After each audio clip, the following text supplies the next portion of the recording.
Selamat sejahtera. Nama saya Pavitra Subramaniam, nombor matrik JD1209121. Khusus ini adalah JTP 501 Etika Perniagaan.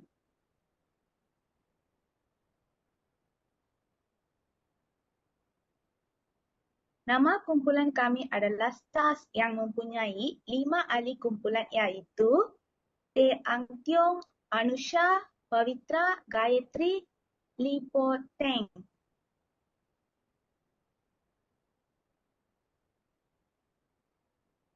Agenda yang kami membincangkan hari ini adalah pengenalan, latar belakang syarikat, isu kajian, cadangan penyelesaian dan kesimpulan.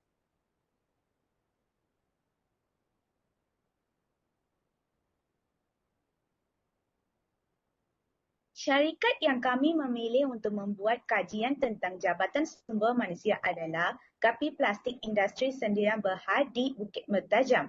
Pada tahun 1970, syarikat Gapi Plastik Industri ditumbuhkan oleh Encik KGN NCP Go. Gapi Plastik Industri Sdn Bhd menjadi pakar dalam plastik kejuruteraan untuk ketepatan pengacuan termasuk pemasangan, saringan sutera, percetakan tembok, pengecapan panas dan penyemburaan. Gapi plastik adalah salah satu pemain utama dalam ruang EMS, CM dan OEM. Produk utama mereka ialah peralatan pengacuan suntikan plastik yang memenuhi keperluan elastometer, termoplastik dan bahan termostik. Gapi plastik juga terlibat dalam pembungkusan industri kepada kereta, elektronik, elektrik, kepada penjagaan diri dan kebersihan, farmaceutical dan penjagaan perubatan kepada haiwan peliharaan.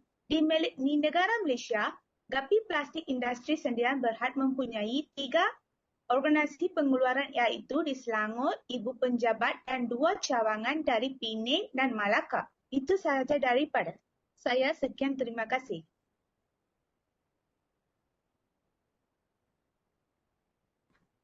Okey, salam sejahtera.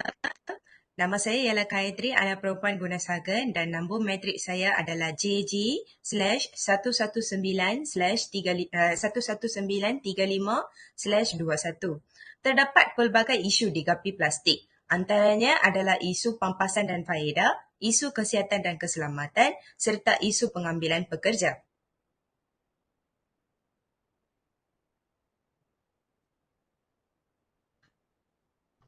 Saya di sini untuk membentangkan tentang isu pampasan dan faedah. Di organisasi Gapi Plastik, pekerja menghadapi struktur gaji yang tidak saksama.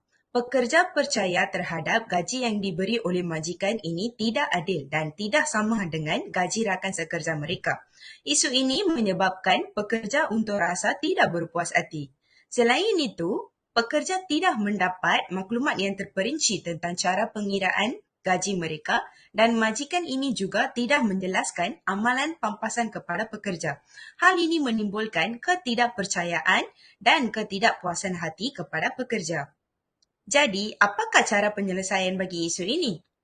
Salah satu penyelesaian bagi masalah ini adalah menyediakan kaedah pengiraan supaya pekerja yang kurang jelas tentang gajinya akan dapat lebih memahami dan juga memberi imbuhan dan faedah yang adil dan telus kepada semua pekerja. Di samping itu, Jabatan Sumber Manusia Gapi Plastik perlu menciptakan pakej strategi pampasan menyeluruh yang sejajar dengan objektif dan nilai teras organisasi berdasarkan hasil input pekerja, audit pampasan dan penyelidikan pasaran. Dan organisasi ini perlu melaksanakan perubahannya dengan amalkan pelarasan yang dinyatakan dalam strategi pampasan. Tambahan pula, organisasi boleh menyediakan latihan atau program kepada kaki tangan sumber manusia mengenai etika dan amalan pampasan yang adil.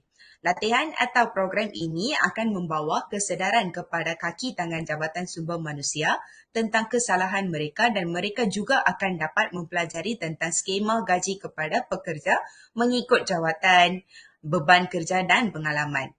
Hal ini kerana pampasan dan faedah adalah isu paling penting untuk pekerja. Oleh itu, Jabatan Sumber Manusia harus mengamalkan sikap yang lebih beretika dalam isu ini. Itu sahaja daripada saya. Terima kasih.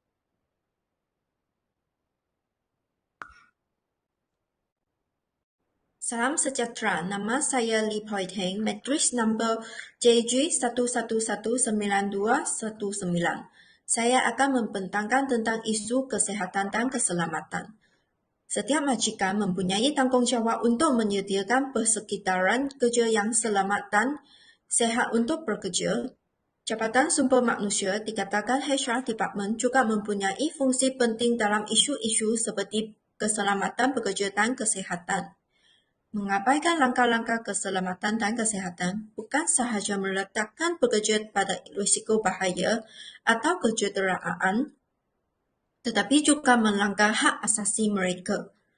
Berdasarkan laman web The Department of Occupation Safety and Health, DOSH, menunjuk Kapi Plastik Industrial Sdn Bhd didakwa di atas pertubuhan gagal mengadakan sistem pekerja selamat.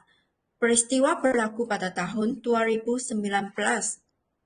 Syarikat Kapi Plastik mengabaikan protokol dan prosedur keselamatan meletakkan pekerja pada risiko kemalangan atau kecederaan. Selain itu, gagal menyediakan peralatan atau latihan keselamatan yang diperlukan kepada pekerja. Peristiwa tersebut berlaku kerana syarikat Kapi Plastik membenarkan keadaan kerja yang tidak selamat berterusan tanpa mengambil tindakan pembetulan. Amalan tidak berkerti ini bukan sahaja menjejaskan kesihatan dan keselamatan pekerja, tetapi juga menghakis kepercayaan di tempat kerja dan boleh membawa kepada akibat undang-undang bagi organisasi. Untuk mengatasi isu ini, Kapi Plastik dinasihatkan mengambil langkah komunikasi terbuka. Pekerja harus berasa selesa untuk melaporkan isu tanpa rasa takut akan tindakan balas. Selain itu, pentingnya latihan dan pendidikan disediakan, seperti contoh latihan komprehensif tentang protokol kesihatan dan keselamatan, prosedur, dan kepentingan tingkah laku pekerja di tempat kerja, memastikan semua pekerja sedar akan hak dan bertanggungjawab mereka. Seterusnya, pemeriksaan harus dijarakan berkala di tempat kerja untuk mengenal pasti potensi bahaya dan menanganinya dengan segera. Melaksanakan sistem untuk melapor dan menyelesaikan kebimbangan keselamatan tepat pada masanya. Galakkan malu balas daripada pekerja tentang cara untuk meningkatkan langkah keselamatan.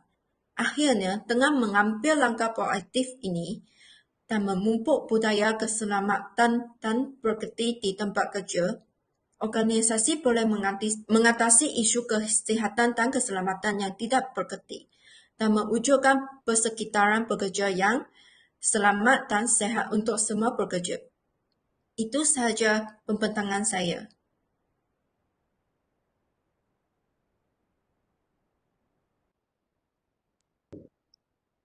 Selamat sejahtera.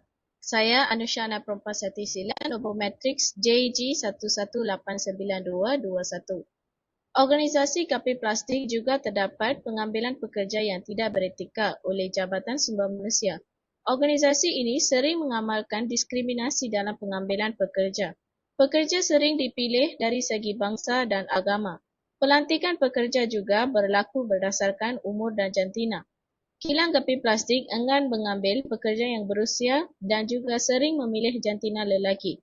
Ini kerana mereka percaya bahawa orang yang berumuran dan jantina perempuan tidak berupaya untuk menyiapkan sesuatu tugasan dengan kekuatan dan kecekapan yang sempurna.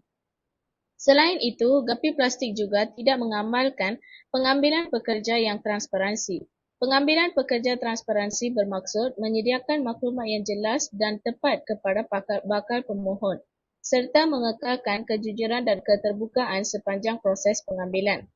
Mereka perlu menjelaskan dengan terperinci dan jelas tentang jawatan, termasuk tanggungjawab, kelayakan dan jangkaan pekerjaan. Penemu juga mesti menyediakan anggaran masa yang diperlukan bagi proses temuduga. Selain itu, organisasi Kapi Plastik juga perlu menjalankan proses pengambilan dengan komunikasi yang lebih mesra dan ramah. Mereka sering menjalankan temuduga dengan komunikasi yang tidak mesra dan juga tidak menerangkan skop pekerjaan dengan lebih baik. Dalam keadaan sebegini, pemohon akan berasa seperti dirinya tidak dihargai dan akan ingin mengeluar dan mengundur daripada syarikat tersebut. Bagi mengatasi isu-isu etika tersebut, pihak atasan perlu menggalakkan pihak pengambilan pekerja untuk mengamalkan pengambilan pekerja yang transparansi bagi mengelakkan pekerja baru mereka tertinggal skop posisi mereka dan keterangan mengenai peraturan kilang dan gaji. Mereka juga boleh memaparkan maklum balas daripada pekerja mereka.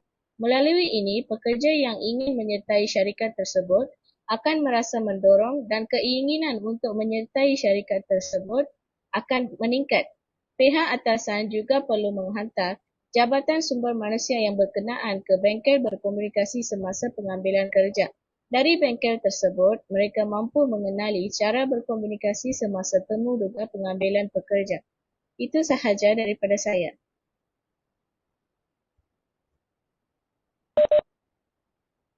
Salam sejahtera, nama saya Teng Ai Ting, metrik nombor JG11324419. Saya akan menyampaikan kesimpulan. Syarikat Gapi Plastik harus mengambil langkah yang sewajarnya berhubung isu etika mereka supaya syarikat tidak kehilangan pelanggan dan kedudukan pasaran. Mematuhi prinsip dan nilai etika membantu membina reputasi perniagaan, memenangi kepercayaan pelanggan dan masyarakat, kondusif untuk pembangunan manfaat masyarakat, dan juga boleh mengalahkan keharmonian sosial. Etika korporat yang baik boleh menarik dan mengekalkan pekerja yang baik. Seterusnya, meningkatkan kesetiaan pekerja dan persekitaran kerja yang positif. Sekian, terima kasih.